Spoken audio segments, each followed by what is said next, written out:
Hello friends.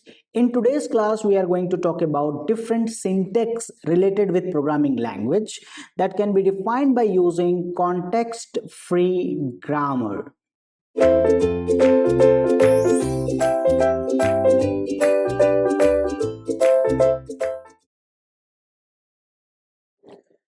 Welcome again, and here we just finished this context free grammar.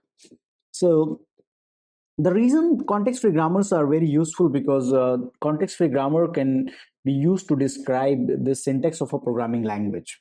There's a few example that I'm taking over here is syntax of programming language, like a balanced the requirement of balanced parenthesis.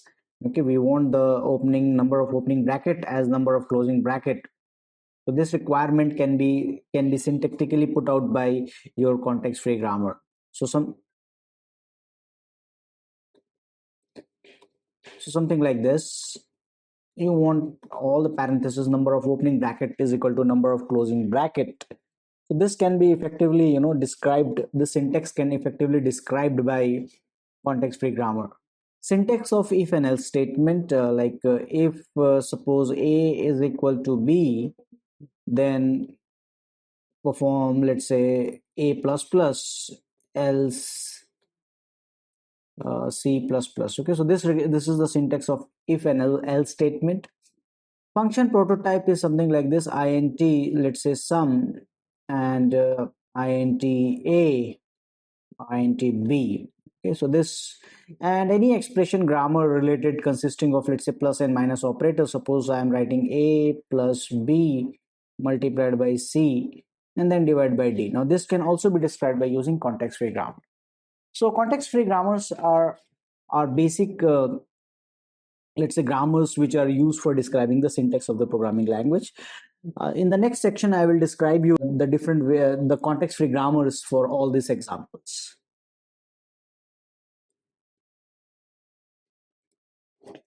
Okay, so this is one of the examples of balanced parenthesization, and that is one of the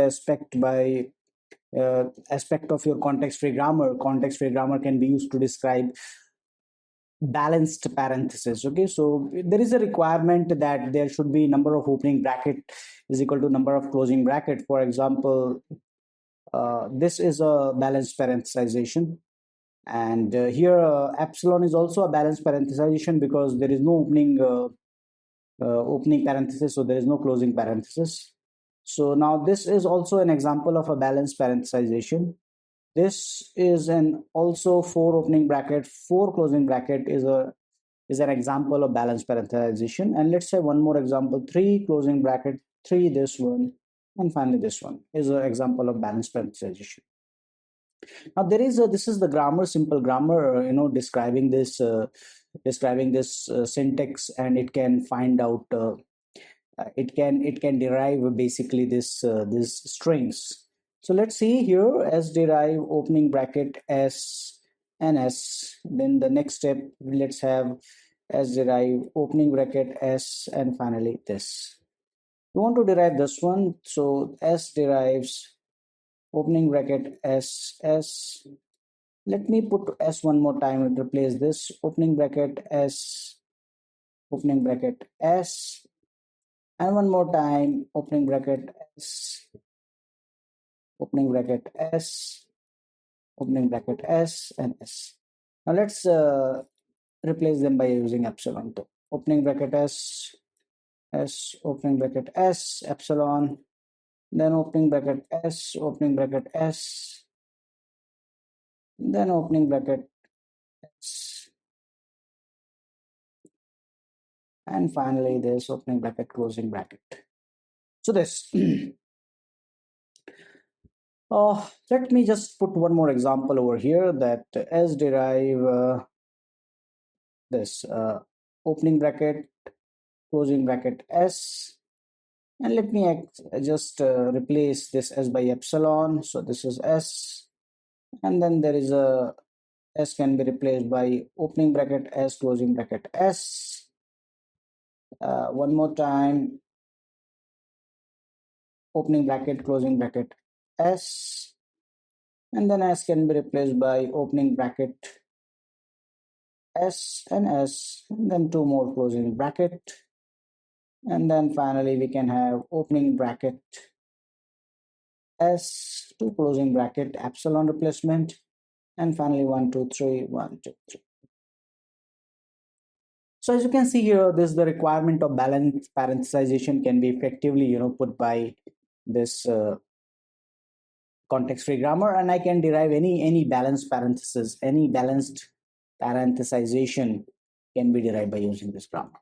Okay, the next example is for the expression grammar, and here the expression grammar that I've already written. So I have taken few operators over here, like the operators are plus, minus, multiplication, and division. We can extend the same grammar for including more number of operators.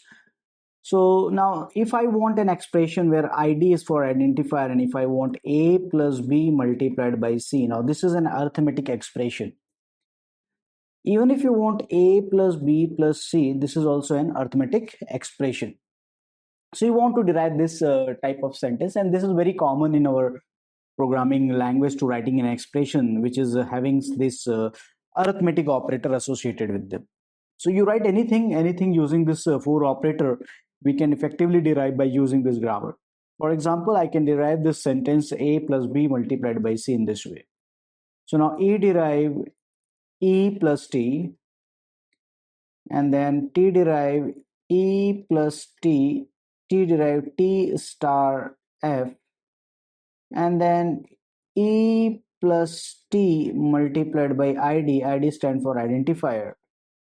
Then I can say E plus ID multiplied by ID, and finally E to T plus, okay, T plus ID multiplied by ID, T to F plus ID multiplied by ID. Finally, we can have ID plus ID multiplied by ID. I think I missed one step over here like this. Here it will be E plus F multiplied by ID, and finally if I can replace it by ID. So now this is the ID, and each ID, I can replace this each ID by an identifier, and I can say A, B, or C. So this is the expression grammar for this anything that is having this for operator associated with them. The next is your A plus B plus C. To A derive, let's say E plus T. You want one more time plus operator, so that will become E plus T plus T. And then I can say E plus T plus F. Then I can say E plus T plus ID. And then I can say E plus F plus ID, and then E plus ID plus ID, and finally I can say ID, okay, T plus ID plus ID, and then I can say F plus ID plus ID, finally ID plus ID plus ID. Okay. So this is the second example that I have just taken. Suppose this is the first one, so this is the first arithmetic expression, and if this is the second one, then this is the second derivation that we have done. Okay, so context-free grammar can be used to describe expression used in programming language.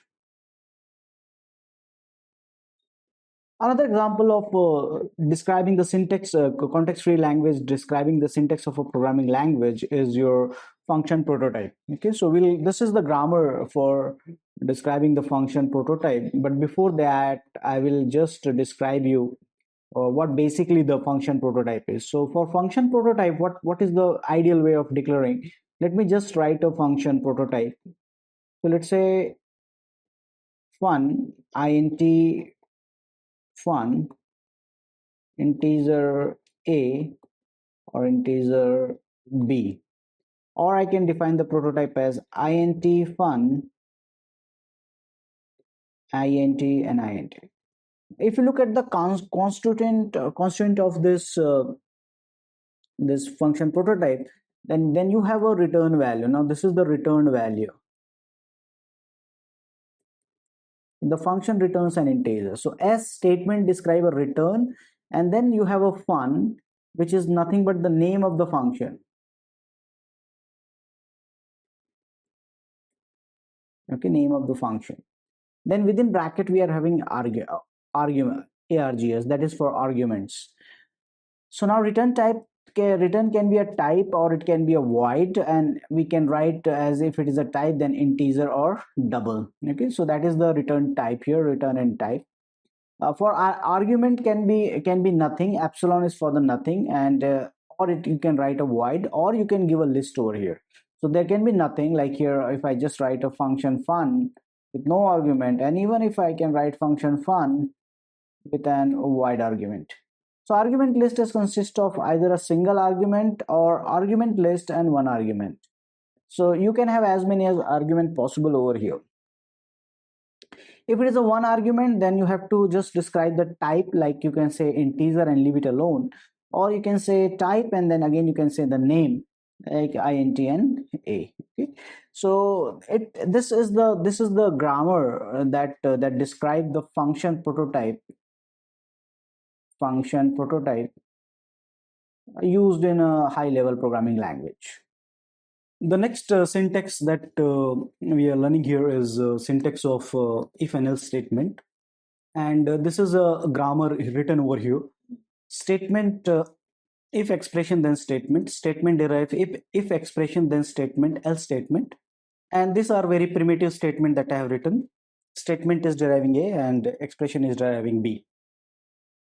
Now if and else is a very common control statement that we use in many different languages, and this is the example of it. We can derive any statement like if a is equal to b, then c plus plus, else d plus plus, or if a is equal to b, then let's say a is equal to b minus a, else if c is equal to d, then d plus plus. So this is the kind of the statement, and we can easily derive this thing. Just one note here that just the statements we are not exactly deriving, these expressions we are not deriving, we need expression grammar for this. Okay, so we can only concentrate on this part, if then else c plus plus d plus plus. So I can derive this statement like this: statement derive if, then this is the expression, then again a statement, else, and again there is a statement like d plus plus. This one we can derive very easily using this particular production rule. This can also be derived. Statement is deriving if expression, then statement, else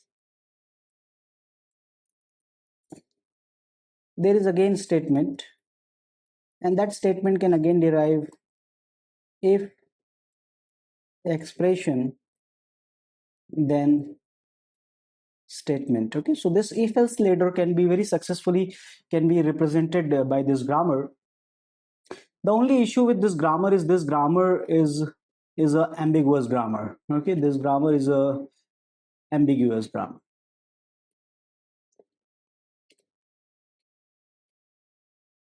So in the next section I will describe here that what exactly the ambiguous grammar is. But here, for the purpose of explaining that the syntax of if and else can be explained or can be represented by the context-free grammar, this is the perfect example for it.